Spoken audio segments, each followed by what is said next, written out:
এতিয়া মই গাড়ী উলিয়াওঁ ৰাতি।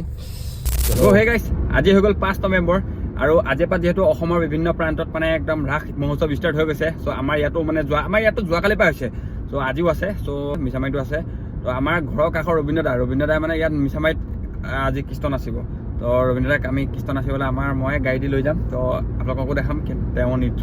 এতিয়া জিম যাওঁ, আহি পেলাই ৰাতিহে আপোনালোকক লগ পাম। পূৰা একদম মজা আছে, চলো।